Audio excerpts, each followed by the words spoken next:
Hello दोस्तों, आज हमारे यूट्यूब चैनल जो एजुकेटर पर आपका स्वागत है। आज हम मध्य प्रदेश में जो लोक सेवा आयोग होता है, जो एमपीपीएससी होता है, उससे संबंधित उसे क्रैक करने के लिए जो प्री आने वाला है, उसे क्रैक करने के लिए जो है हम लोग जो है क्या स्ट्रैटेजी अपनाते हैं, उसके लिए क्या क्या हम लोग जो है कौन कौन सी चीज़ें आपको पढ़ना है।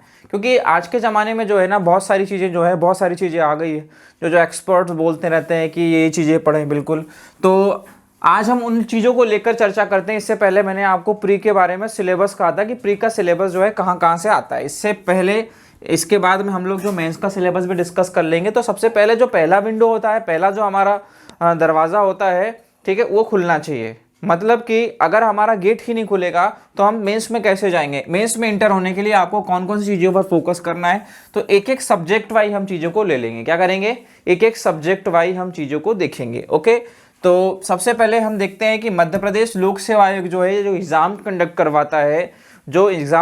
करवाता है, तो उसका पहला पेपर जो होता है, पहला पेपर कितने अंक का होता है। तो जो पहला पेपर होता है आपका, जो पहला पेपर होता है, वो पहला पेपर फर्स्ट जो पेपर होता है, फर्स्ट पेपर वो होता है 200 मार्क्स का, 200 मार्क्स का होता है। मतलब जो पहला पेपर होता है। और जो दूसरा एप्टीट्यूड का होता है, सेकेंड पेपर जो एप्टीट्यूड का होता है, पेपर जो होता है वो भी होता है 200 मार्क्स का। कितना होता है, 200 मार्क्स का। क्लियर है कि नहीं क्लियर है।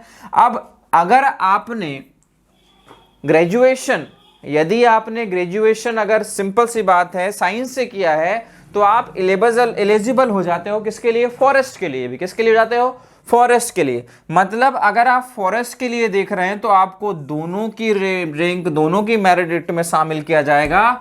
और यदि आप सिर्फ और सिर्फ आप डिप्टी कलेक्टर के लिए, या फिर आप अगर बात की जाए उसमें और भी अधिकारियों की बात की जाए, नायब तहसीलदार के लिए, और अगर बात की जाए डीएसपी के लिए, अगर इसके लिए भी आप जाना चाहते हैं, तो इसमें आपको फर्स्ट पेपर में क्या करना पड़ेगा, फर्स्ट पेपर में आपकी मार्किंग होगी। लेकिन ये वाले पेपर में आपको 33% लाना पड़ेगा। मतलब कि 100 में से अगर आपको 33 मार्क्स या 37 मार्क्स बोलते हैं, अभी 37 मार्क्स अगर आ जाते हैं, तो आपके जो है ये वाला पेपर जो होगा, आपका ये वाला पेपर जो होगा चेक हो जाएगा। क्या हो जाएगा, चेक। अगर इसमें आप पास नहीं होते हैं तो ये सेकंड पेपर जो है, ये फर्स्ट पेपर, सेकंड पेपर पहले चेक होता है, उसके बाद फर्स्ट पेपर चेक होता है। मतलब कि इसमें आपको 33% लाना ही लाना है।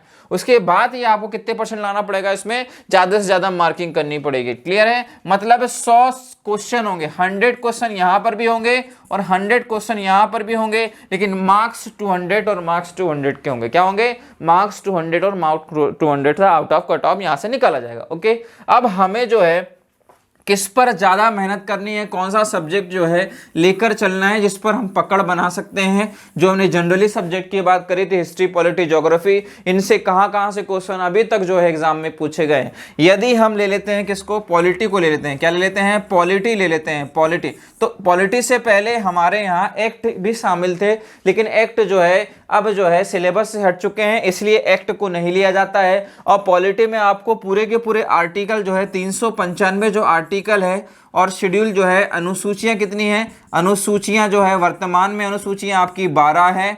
और पार्ट कितने हैं आपके, पार्ट कितने हैं, भाग कितने हैं, तो भाग 22 है। तो उसको आपको सिलेक्टेड चीज को क्या करना है, फोकस करना है, सिलेक्टेड चीज पर फोकस करना है। 395 आर्टिकल रटने के लिए नहीं बैठ जाना है आपको, 395 आर्टिकल रटने बैठ जाएंगे आप, बिल्कुल नहीं, बिल्कुल नहीं। स्मार्ट स्टडी की आवश्यकता है दोस्तों। देखिए, अगर आप लोग कॉलेज में जाते हो, स्कूल से कॉलेज में जाते हैं, तो व्यक्ति वैसे ही इंटेलिजेंट हो जाता है, पास तो हो ही जाता है, सिंपल सी बात है, लेकिन टॉप वही करता है जो स्मार्ट होता है। क्या करता है, स्मार्ट। मतलब जो आना है उसी को आपको पढ़ना है, अन्यथा आप सालों लग जाते हैं, हम पीएससी क्रैक नहीं कर पाते। कैसे आप इसे साल भर में क्रैक कर सकते हैं, वो स्ट्रैटेजी, सिर्फ एक सब्जेक्ट की स्ट्रैटेजी बता रहा हूं मैं आपको आज, सिर्फ पॉलिटी की, फिर इसके बाद हिस्ट्री की, ज्योग्राफी की, फिर क्या क्या चीजें देखने हैं उसका सार हम देख लेंगे लास्ट वाली वीडियो में। क्लियर है। अब इसमें आपको क्या देखना है, कौन कौन सी चीजें देखना है, कि आपको पूरे के पूरे भाग पढ़ने पड़ेंगे, बिल्कुल नहीं, बिल्कुल नहीं। जो चीजें करंट में चल रही है, वर्तमान में जो चीज चल रही है, वर्तमान में करंट में करंट में जो चीजें चल रही है उस पर ज्यादा चर्चा होती है और ज्यादा क्वेश्चन वहीं से उठ के आते हैं मध्य प्रदेश से।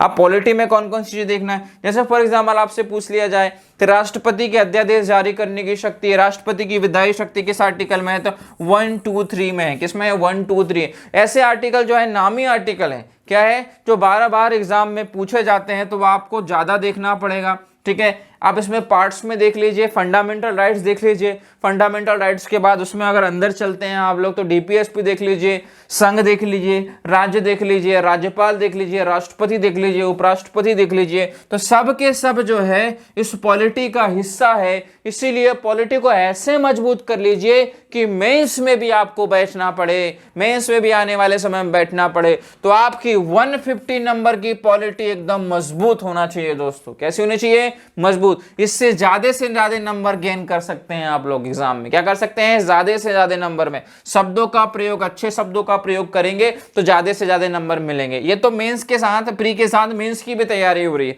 वैसे बात कही जाए तो प्री कोई तैयारी नहीं है, मेंस की करना पड़ता है, और मेंस के बाद जो है जैसे जैसे आप तैयारी करते जाते हैं तो प्री की तैयारी होती है। जब प्री निकलेगा ही नहीं तो मेंस कैसे देंगे? इसलिए मैंने इस पर चर्चा की है। तो पॉलिटी को आपको एक हथियार बनाना है।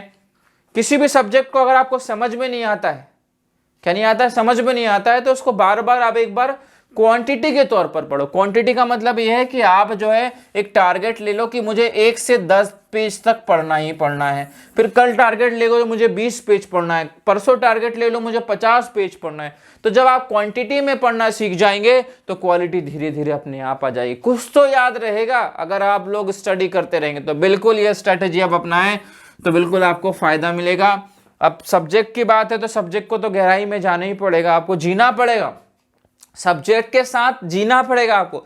जब आप जीने लग जाएंगे तो आपको एहसास होने लग जाएगा, सिंपल सी बात है, आपको एहसास होने लग जाएगा कि आप जो है आप क्रैक कर पाएंगे इसे। क्या कर पाएंगे? क्रैक कर पाएंगे। मतलब कि पॉलिटी को क्या है, आपको मेहनत करनी पड़ेगी। क्या करनी पड़ेगी? मेहनत करनी पड़ेगी। जैसे कि अगर हम बात करें, जैसे कि साइंस वाला व्यक्ति जो है थोड़ा सा टर्मिनोलॉजी में प्रॉब्लम जाता है इसमें, लेकिन बार बार अगर आप देखेंगे तो बिल्कुल इसके लिए अगर आपको बुक देखना है, बुक अगर आप परचेज कर रहे हैं तो एनसीईआरटी पढ़ सकते हैं आप, एनसीईआरटी आप पढ़ सकते हैं।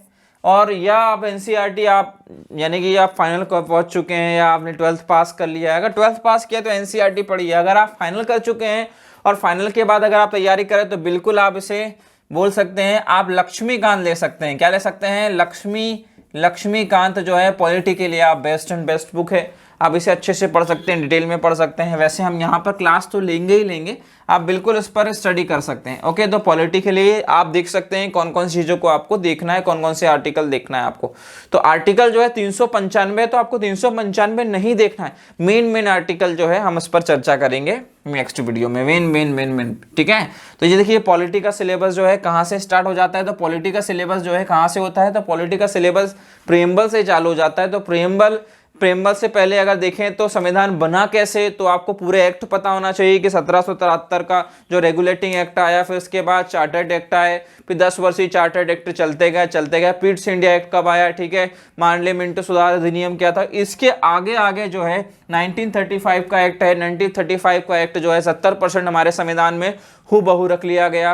उसके बाद कुछ चीज़ें जो है हमारे संविधान में बाहर से ली गई है, क्योंकि हमारा संविधान जो है दुनिया के बहुत सारे संविधानों से मिलता जुलता है और बहुत सारे संविधानों से चीज़ें उठाई है। तो हमारा संविधान जो है नरम भी है, लचीला भी है, और ना ही कठोर है ना ही नरम है, ऐसा माना जाता है। और विश्व का सबसे लंबा लिखित संविधान है तो किसका है? इंडिया का है। किसका है? इंडिया का है। तो ये सारी चीज़ें आपको हिस्ट्री देखनी पड़ेगी, कॉन्स्टिट्यूशन की क्या देखनी पड़ेगी? हिस्ट्री।